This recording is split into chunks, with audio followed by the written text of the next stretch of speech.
Hello and welcome to the Mysticast, where you join me, Jack Stafford, a student of metaphysics and member of the Aetherius Society, the cosmic religion for the Aquarian Age, as we break down the barriers between religion, science, metaphysics, philosophy, and mysticism, all of which are really only aspects of the self-same quest, but truth. Please note this is an independent program not produced or fact-checked by the Aetherius Society. Today, our guest is Michael Van Buren. Hello, Michael. Hello. It's lovely to have you on the show finally. Thank you very much for inviting me. It's a pleasure. Yeah, it's been a while setting it up, but I'm sure it'll be worth waiting for. Well, let's hope so. So you're a very active member of the Theosophical Society. That's how I think we came across you. But you're also active in the Braille community, and you're a third generation Theosophist. Is that right? I'm a third generation Theosophist. Both my grandparents were Theosophists at an internationally useful level, as it were, in both India and in Holland primarily. In the glory days, though. In those days, yes, indeed. Yeah. In fact, probably not that familiar to the speakers, but my father was very closely involved with George Arundel at the headquarters in Adyar as a young man, basically. Mm-hmm. So very much in those times, really. So so then also active as in the Liberal Catholic Church Grille community, which has it's really the connection of the older forms, but then in a more modern way, linking in the theosophical or ancient wisdom ideas in a sacramental sense, really. So it's the ancient wisdom, freedom of thought, and the divine spark in each one of us. That's the main factors, really. Well, that really resonates with the Aetherius Society, and I've actually got quite interested in the Essenes lately. I've been reading about them, some past life regression books, I think Stuart Wilson, and about how they prepared for the coming of Jesus and helped him with his work, and Mary Magdalene. And have you read about them as well? Not those books specifically, but obviously I've heard very much the idea that Jesus perhaps was an Essene, in fact. Was certainly trained by the Essene, but almost certainly was an Essene, and the idea of working very closely with Mary Magdalene, perhaps even as a relationship. And that's, absolutely fine. So yes, but very much the idea of the Essene as a training ground for his work. Yeah, it's very interesting. Even our master, who was a cosmic master, he married as well, but he remained celibate for his whole life. But I think it helps karmically, I think, if they marry. So yeah, they're your closest disciple, so to speak, because the masculine and the feminine. I think it's an important metaphysical process, I think. Yeah. It's always about balance and complementarity, really. It's at any level, isn't it? In this world of form and duality, or apparent duality, anyway.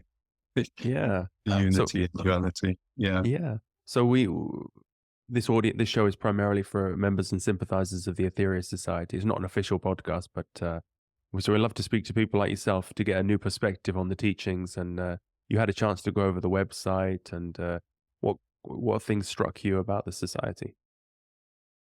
Yes, thank you. I was very impressed, actually, with, obviously I was looking at particularly the aspects of prayer that you were focusing on in the invitation. And what the themes were behind the word prayer, as it were. So there's a lot of information on your website about that. And so, yes, the sort of things that were very impressive that they were stated, really, which totally resonate with my own understanding of how things are put together in this universe. And yes, perhaps to repeat, because I suppose in a way nothing is new, but everything comes from a source and everything returns to a source, that we have an adventure in this world of duality to experience an apparent separation. It's not quite how the website put that, and that's me talking for a second, but together. And that then, yes, we learn in this period of duality the experiences that help us to return to source, but now fully consciously and more powerfully and more lovingly, basically.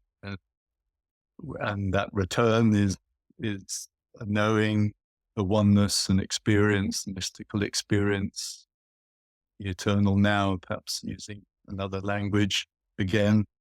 So those were very much on your website, and absolutely essential, really, to making sense of this world and our place in it. And that return to source is a personal experience, and obviously experience transcends language is the word I'm looking for, in the sense that it's, experience is exactly that. It's often impossible to put into words, and most mystics would say the same, really. Yes, we have words like love and peace and truth and wisdom and oneness, but you've got to experience that to know what it says in many ways. And so, yes, that was very impressive to see it so broadly put, and also there to link that to the word prayer, and in discussing it on the website, was clearly that recognizing that, of course, all the universe is only a form of energy. Einstein perhaps most succinctly put it more recently, as we know, everything in the universe is energy, and it's just a matter of vibratory rate. And so in that way, it's about, this life is about what vibratory rate or vibration pattern that we work in, really. And of course, we are only a collection of vibratory patterns ourselves, packaged up in a skin with a bit of water and salt and a few more, but it's still an energy pattern. So it's all creating those energy patterns. And so prayer was very much about taking our perspective, usually, but now the difference is in the following, which obviously your website also describes, that, we're looking to perhaps change our energy pattern or our usual level of vibration or level of consciousness. So prayer is all about energy, and it's about transmitting it and raising mostly, but also again materializing, perhaps in healing, so that it's consciously raising our vibrations to essentially a higher vibration, or a vibration closer to source, is the main form. And of course, which again was very important to see in the website, and very beautiful as well, that obviously energy is energy, but its direction is focused by our intention, and our intention needs to be that of what we call love, or the will to extend oneself for the spiritual good of oneself and others. As one definition of love, rather than emotion, which again, the website makes that differentiation, which again was nice to see. I think you really, just to pause you for a moment, just to comment on what you've just said before you go on. Yeah, that was really well put. And that's something that struck me when I joined the society, is that, because we're all looking for new truths, aren't we? We're looking for the most simple thing, most succinctly put, because God is simplicity. So the more simple we can get. So yeah, because I believed in reincarnation, but like you say, the vibratory rate, that we raise our vibratory rate and we raise ourselves back through to God, because the So there's an evolutionary path, but because all the religions, I think you get that big picture, the God breathed out and now God's breathing in, and we are, evolving to God because to give God experience. But the nuts and bolts of the evolutionary process that you got from like the 9 freedoms that we experience, enlightenment, cosmic consciousness, then ascension, then we ascend out of this planetary cycle, then we can go in the spiritual hierarchy of Earth, or we go on to or if we do eventually go on to live on other planets as interplanetary beings at a higher frequency, of a higher vibratory rate. So we look at Mars and Venus now. There's nobody there for us because they're on a higher vibratory rate, and you go on to live on Saturn and then on the sun, and then eventually you form a planet, and eventually you form a sun. Consciousness amalgamates back to God, this sort of raising of consciousness and amalgamation. So we go back as bigger, and even the galaxy is a living being. Yeah. So that's Yeah. so in the 12 blessings we pray to the galaxy. This was channeled by Dr. King. The Master Jesus channeled this, and he explains that the galaxy is a living being, and if we pray, if we send it energy by the law of, by one of the great laws, the energy must come back to us. So through this prayer, we pray to all these beings more evolved than us, not to help them, but because we're holding them back. Our present state of evolution is holding back the evolution of the galaxy, and the Mother Earth is in pain, and physically in pain, and has sacrificed herself for us so that we have more time to evolve. So by not evolving, we are causing these great beings pain. So we pray to them to send energy to them, but also to raise our own vibratory rate so that we can go back to God sooner. So Yeah.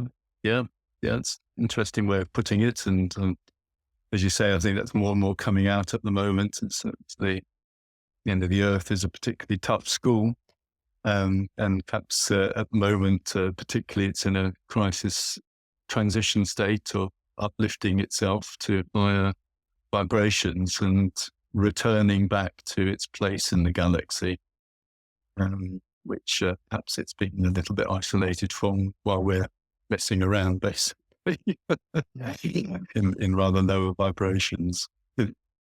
yeah. That's one of the things I noticed while you're looking, but please interrupt when you're ready to as well,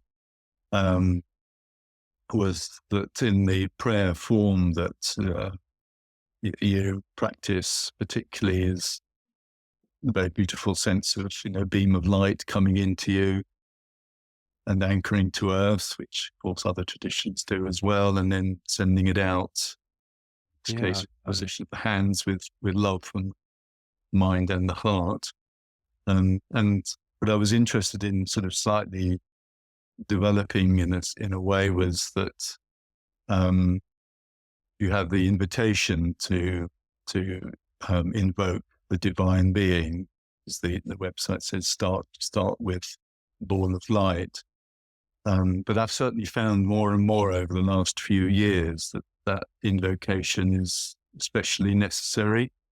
I'm sure your experienced practitioners would do that anyway, but it seems very important to go to source. And for me, that's been quite a recent step, if you like. I mean, in a way, it's always there, but we tend to, there's something that flows from that as well, is that we tend to still think of ourselves as, created beings and relatively small and pretty insignificant.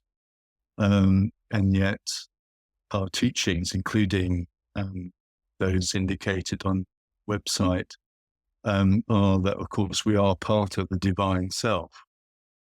And so what I think we're coming to is to learn to see that we are actually part of that divine self. We are spiritual beings having an earthly experience rather than earthly beings rather remotely groping towards a spiritual experience, and trying to really believe that.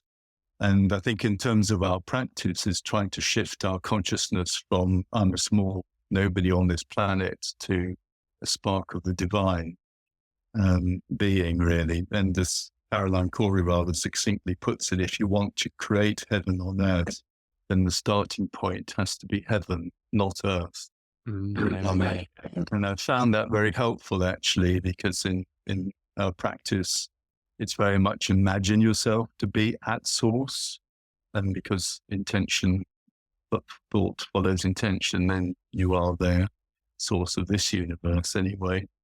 Then in a way that's very important, because you're really going to the source from which we all came, and then imagining yourself as part of that energy in manifesting in what we call prayer, but intention, in manifesting a materialization of divine qualities, of love and light and peace and harmony and kindness and those sort of things, health, and very much encouraged also to although it seems like a created being again, but to ask and intend is the sort of word of power almost that is being offered as a method, really, to ask and intend to manifest these divine qualities. And so that seems to open up as a word of power, as I say, to do that. And so that, but you're then doing that from much more from source rather than as a created being. And that, as you already quoted from, I think it was the 9 lessons, that the law of the universe is that, that the creator does in fact create through thought and consciousness. And so it inevitably happens. And so in that sense, it's we are co-creators of our experience in this universe. It's hard for us to believe that at the moment still, I think. But I think it really does change the whole perspective. And although we know it and we believe it even, but to really know it and then to try and pray from that, I think starts to change the way it works, and very much so. And it has a lot of implications, really, of how we do that.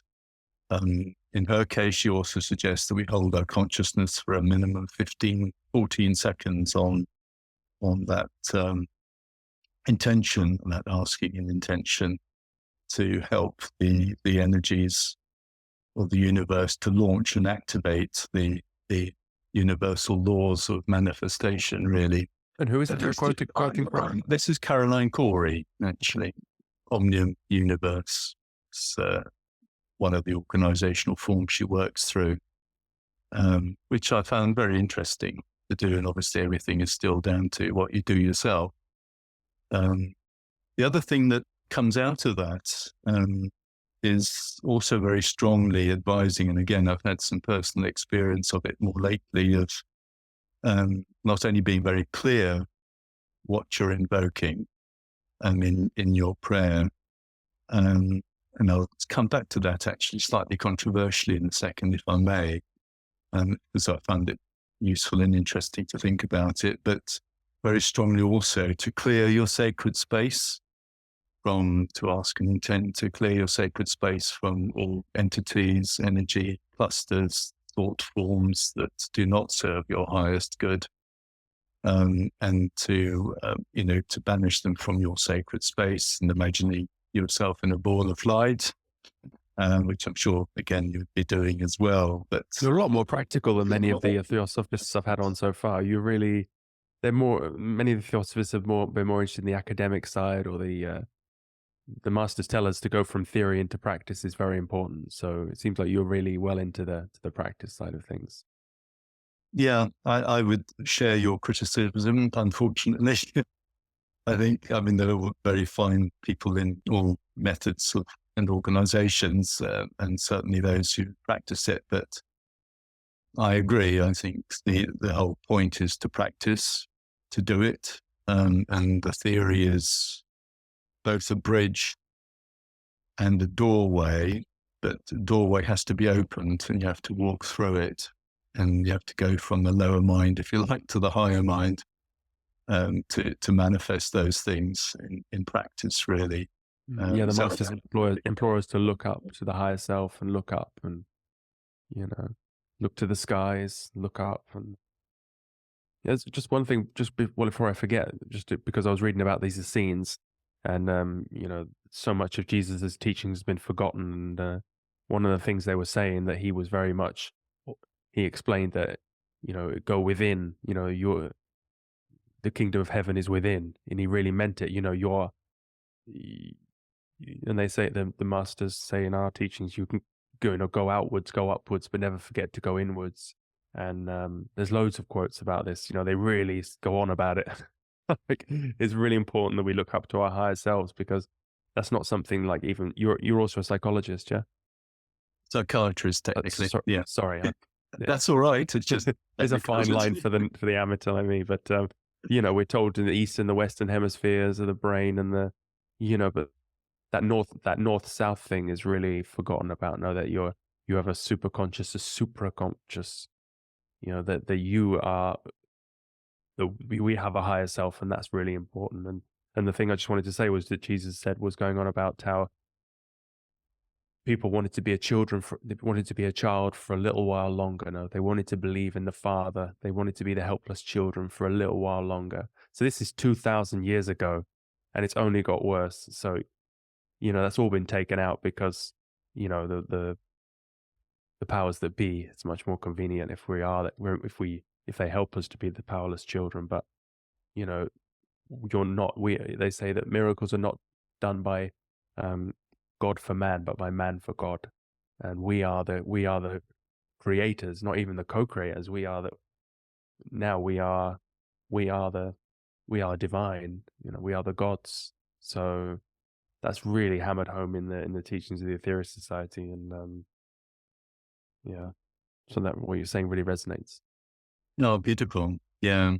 No, it does make a super difference, I think, to go from, to repeat myself a bit, as you've just said as well, really, to go from the point of from Godness, and that we are of that nature within our real self, that we are therefore creating with our own intention and emotion, our own universe, certainly our own experience. And our universe often outwardly mirrors our own experience. So if we want to know a little bit about ourselves, look at what we see outside and what we're reacting to, the mirror. Dr. King defined magic as all thought and action. Yes. Yeah. Absolutely. And I think also linking to that in a way that, obviously, as I said in the very beginning, I was still working in a church form as well, which does have a Christian basis, obviously, but it's a process of repeated intention to manifest, to uplift and offer the things of earth, and most particularly ourselves. It's, in a way, we are the chalice, if you like, that needs to be opened up and emptied of the small self, so that the divine love represented as wine and the divine life represented as bread, may descend into it, really. The Grail even. The Grail, indeed. Absolutely. Yeah. We are the Grail, and the divine response. The Eucharist is a way of opening ourselves to the divine response of love and light incarnate, Christ's life, Christian terms. So that, but it's a process of the whole of creation, really, from the one to the many, one, the one becomes the many, so that many may know themselves as one, which I think is also an ancient Egyptian term. But I've heard that before. Yeah. But it's quite common, actually. I've picked it up on, I think, Paramahansa. I think it's on essentially in your website as well, but Paramahansa Yogananda as well. There's all in one and one in all. That's also one of his quotes too. Yeah. So, it's all there, really. But as you say, these processes are just the different ways of manifesting vibratory rates, really. Well, this is the Aquarian age now, so maybe something like vibratory rates is a phrase we can use now. Whereas if Jesus had come back then and said, listen, guys, your vibratory rate is out of whack, it wouldn't really. He'd have got a strange look. Yes, yeah, but I find it's a very interesting analogy to use, partly because it of course fits in with modern physics, particularly, and vibratory rates and color and sound, and we can understand that. But also as a way of understanding it, an analogy I sometimes use that. With radio stations, we don't know, you've probably heard this one before, but you don't know that they exist until you tune into them. And the same as the spiritual life, really. For those who've never tuned into it, it doesn't exist. And in a way, it doesn't, because they're never tuned into that vibratory rate. It does because it's our essence, it's who we are, but nonetheless, in consciousness, it doesn't exist. And so, prayer from a human point of view is at the very first step, is raising our consciousness to a different vibration where new worlds open up to our existence. And, what you pay attention to is what you see and what you hear. And that can be proven even with sort of hearing it. But most people have that experience at a gathering, for instance. If you have to focus on your neighbor to hear what they're saying, and you hear your name somewhere else, and suddenly you're paying attention there and not to your neighbor, and that conversation no longer exists for you. So where you pay attention to is your reality. But energy follows thought, so that you can create it as well, really. And I think that's one of the beautiful things, again, also going back to the Aetherius Society, is that you're sending prayers to people and places and situations that wherever they may be, whether that's on this planet or even elsewhere, it happens because we're all connected. So, and science is saying the same thing, although science is mirroring the ancient wisdom and then putting in a new language, which is now, for scientists, also something they dare to admit. And that's where it comes from. And their own intuitions, of course, as well, really. Which they try to ignore. Which they have tried to ignore, but some more and more scientists are admitting how often they have intuitions, and that their discoveries and their insights are actually intuitive rather. But obviously that was an unfashionable word for a long time, but becoming more and more acceptable really now, which is very good. Well, Dr. King was a master of prayer. I mean, because we pray into batteries, so he made these boxes with it's next, it's like Ghostbusters even, or something like this is Aquarian age stuff. You wouldn't get Jesus making prayer boxes, but so you get many people praying. You get you count units of prayer hours that go into the battery. So there's a number of units of prayer hour, units of spiritual energy, and then release it through a spiritual energy radiator directed to peace negotiations or a recovery after an earthquake. So it goes at an intense beam, because if there's a crisis, you don't call up everyone and get them to come into church, at 11 o'clock at night or whatever. But you can do these things with and we also put the energy into chakras, psychic centers of the Mother Earth. They go with a boat, they physically do this, and they release the energy. So you're praying, your prayer energy can go into the Mother Earth. Or actually, I think it's energy from the holy mountains, which Dr. King's charged. But anyway, it's spiritual energy, energy of a different frequency. It's created somewhere as to give back to the Mother Earth. So it's really it's radionics at a level that we've never have no concept of in the mainstream. No, indeed, I was very interested to see that practice, and as you say, it's a very useful way of sending energy to a place. And if you can get along to an Operation Prayer Power event, you stand in a circle, do mantra, and you send energy to the main person next to the battery, and they put energy send energy into the battery, and someone like yourself who is sensitive to this would really, I think you'd enjoy it. Yes, yeah.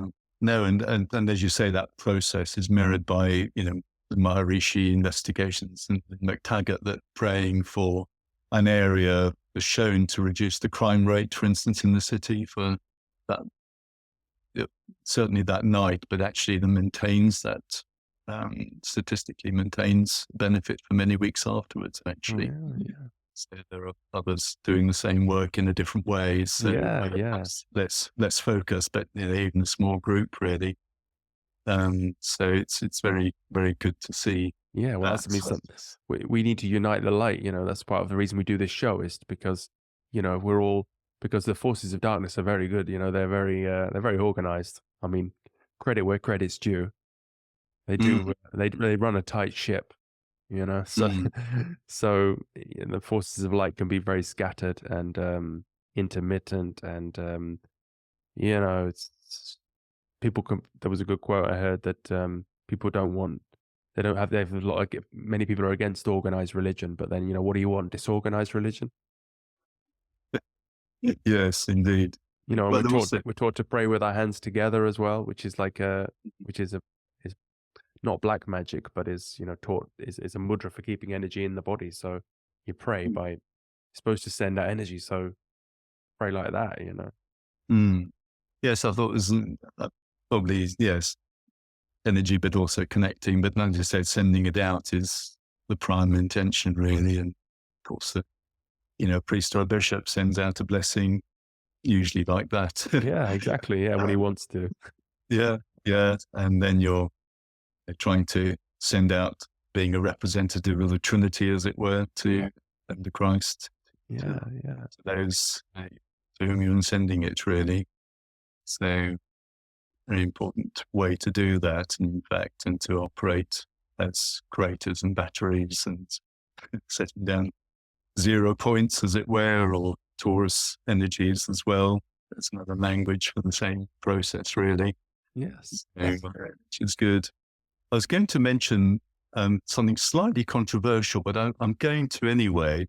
But please, obviously, I hope nobody takes any offense of it, but I've more and more sort of started to look a little bit more at the Nag Hammadi scriptures and so forth, and the idea of the Demiurge as the sort of, I don't know if you've come across that, but the idea really from their readings of things is that, where perhaps the more created material universe that is what's commonly called the Matrix nowadays, and the film Matrix suggests some of that, really. That was a lesser creator, in the same way perhaps as we create computer programs, that our created world is perhaps more of a computer program rather than created as it is by the creator of this universe. It's a lesser form, if you like, but therefore also flawed and not necessarily in our best interests all the time. And some of the suggestion from their scriptures is that, perhaps some elements of the Old Testament claim to be God, Yahweh or Jehovah, might, obviously there are examples in the Bible, in the Old Testament, where, it's fairly bloodthirsty, and therefore incompatible with certainly the idea that God is total unconditional love and source of all. So that I've certainly found, looking at that question, less comfortable with using those names at all now. You mentioned the word Jehovah, yeah. So because it may be something similar, but not quite the ultimate God by quite a long way. Yeah, no, so the way I understand it is we were on Maldek, the planet, which is now the asteroid belt, and we destroyed it through nuclear conflict. So we had to come here to the Mother Earth 18 million years ago. And then we went through, so the Mother Earth had to create these realms of existence, because Adamic man who was here before, their root chakra was the heart chakra. So everything else in our bodies below that, and each chakra is a realm of consciousness. So when we die, we go to another realm, which is each chakra. So it's right here, like you said, you don't tune into it. So we spend half our life between lives on another realm in the astral plane or on the etheric planes. And on the etheric planes, there's Shambhala, and it's in the Bible, the Ancient of Days. He came here from, I think it was Saturn, and he helped create these realms of existence, so that we die and we go to another realm, and then we come here on the physical and we go to another realm. But on the other planets, and as we used to on Maldek, they inhabit all the realms at the same time, so they don't have this life cycle. So that it is created. We're in a kind of, not a simulation, but we're in a distortion of God, so that the law of karma can act itself out. So we don't destroy another planet. So we're in a kind of I'm not that au fait with it. There's people who can explain it better than me, but that kind of, so I don't know what it means by the word Jehovah and Brahma. I mean, these are all, I think it said that Jehovah could be the galaxy. So I'm not in the best position. I could probably get you a better answer than what I'm giving you now. But the Master Jesus wouldn't have given us the name Jehovah if it wasn't appropriate. So it must be okay to use it. Good. Well, I'm glad that's how it comes across for it yourselves. Really, it's just the Old question Testament. Mark. Well, the Old Testament's a mess. I mean, I can't. And you don't know how. I mean, yeah. I mean, I wouldn't be able to comment on what's real and what's not. It's a very.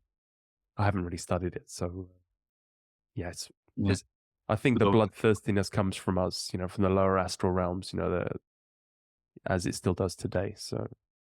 Oh, absolutely. And a lot of things, of course, need to be looked at symbolically, even though they might be using either history or potential history or story. Story is a good way of transmitting symbols of spiritual life. Yeah. So that's also one way of interpreting, the usual stories of the Christian life as well, really, through the light of Jesus. As the birth, you could interpret as the birth of the Christ consciousness in us as humans, and then going through to the baptism is working through the various stages, and crucifixion could be seen as the letting go of the lower earthly forms, which then releases the higher life, so that it's no longer bound in consciousness to the lower. And St. Paul said, I die daily, which in a sense is I let go of yesterday. And that includes, our blockages, our traumas, our previous experiences in this life or a previous life. And that we can very consciously actually do that is part of healing as well, really, is to, in a sense, die daily. And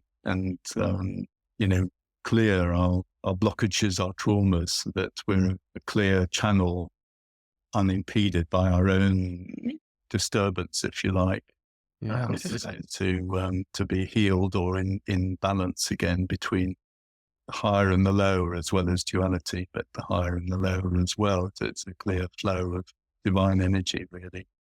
There's so much in this society which combines the teaching. Christianity is a huge part of it. The occult Christianity, and then there's also the yogic influence from the East. You purify the nadis. We do a lot of pranayama. There's all that. Karma is a huge thing. Dr. King was a master of manipulating karma, and it was said that the Master Jesus, his mission on Earth, the teachings were secondary. He had to die at a specific time to otherwise we'd have been put back 7,000 years or something like that. He had a mission to die here, so he had to he manipulated to have his own death. That's also in the literature as well. So yeah, it's a lot to cover in 45 minutes, but we've ping-ponged around, but it's been great chatting to you, and I really hope we can meet again at some maybe an Aetherius event, an OPP, or yeah, by all means, yes. By all means, let me know. So, That'd be very good indeed. Yes. Yeah. There's a lot to share. And in the end, as Dr. King says, we're here to serve, and to serve is to manifest the divine love, really, Yeah. on this planet, really. And whether it's, through our own being and through the being of others, and to help them express it, really. That's all it's about in the end.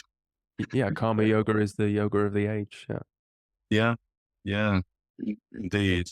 It's very simple in that sense. It's just connect to the source, connect to God, and let it descend down to whatever plane we're on. I think Dr. King said it as well, that all the teachings from all the great teachers, from all the masters throughout the years, said the same thing. And they just have to keep repeating it in slightly different ways, just because we're so stupid. Yeah, indeed. But then hopefully we're learning to be less stupid. But I suppose stupid is also part of the process. But as you say, we're very slow learners. But Yeah. But I think that's where prayer comes in a way, or changing your vibratory rate, because then you become familiar with it. Because we tend to create what's familiar, and even if it's painful, it's familiarly safe. Psychologically, that happens as well. We often prefer our pain than the possibility of freedom, because freedom is pretty scary. So in that sense, we're often more frightened of our power than we are of our weakness, in fact. That's true. Yeah, it goes back to what the Essenes said in Jesus' teaching of, that we want to be little children. And I was reading in that book as well, like wondering why more people haven't ascended, why it's such a small fraction of people. Those people are still incarnating. That's why they could do, past life reviews, because, why? It said then there that they want us, maybe the big plan is that there's a big ascension at the end of this cycle. But so maybe it's that, maybe it's the galaxy can't go back to God because everyone has to go back together. Maybe it's better that we're all, that maybe the credits are distributed evenly, maybe we're all, if we raise up the people at the bottom, we have to go back. We're a soul group. No, we have to go back together. So that's maybe a heartening thing, that you, because that's something also the teachings, because also the spiritual teachings I followed before the Aetherius Society, they were all kind of selfish at the heart, like I've got to advance myself, you've got to spend hours in meditation, as Dr. King, says, go and cut your neighbor's grass if they need help, rather than, doing your practices. But, so maybe that's, if we all go back together, then all the credits are accumulated, spread around. Maybe we raise up the lowest people, and we can get more people on the boat at the end of it, maybe that's like a positive note. Yeah, absolutely. I mean, it's what we're here to do, really. In the Buddhist tradition, that's very much the certain type of service, is to wait until everybody is returning home that wants to. Yeah. So, which we inevitably must, in a way, because we're all part of the one. So, I like the idea of the in-breathing and out-breathing of Brahma, in the sense that, if you breathe out, you've got to breathe it back in again sometime, although you go out and then you come back in, it returns to the center in the end. Yeah. Which we call love when it's in relationship, and it's beingness, perhaps when it's back in the center, really. Yeah. So it's quite an interesting. Eric Fromm talks about to have or to be, really, and that we tend to define ourselves by what we have, including our identities and possessions and relationships. But actually, we're learning to be who we are. And that's why we have to lose what we have, so that we only have left what we are. Is in a sense all the eternal now, as Eckhart Tolle would say, because even 2 seconds ago was already the past. It's only a memory, and the future you're just about to create. So now it's eternal, because it's beyond, it's outside of time and space, in a sense. So, which is the same as being, in a way, really. But then in a way, when you're lining up like that, lining up in the sense that when you're being, or in the eternal now, or in source, then there is no deviation from that sort of line, from highest to lowest, from heaven to earth, in a sense. So you're not distracted by traumas and experiences. You just are a straight beam of light.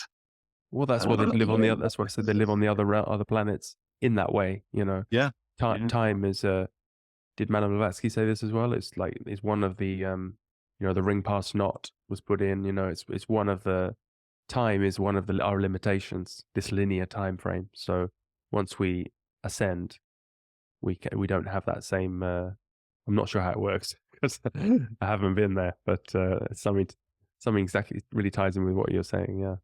Yeah. Yeah. No, time is one of the dimensions of time and space, as Einstein said as well, really. So it is part of the limitation.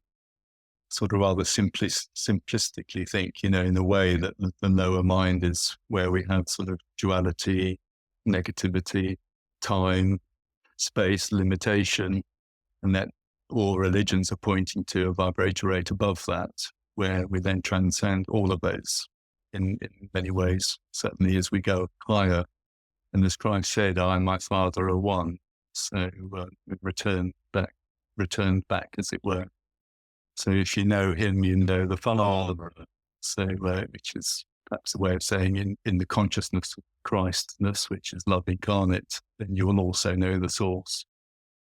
Well, you've brought us full circle in the conversation as well, so I think that's the perfect note to end on. Even though we could keep going, and your profile on the Theosophical site talks a lot about cooperating with angels, esoteric Christianity, the inward journey, psychology of prayer as well. So there's a lot people can follow. Have you written a book, or do you have another website, or?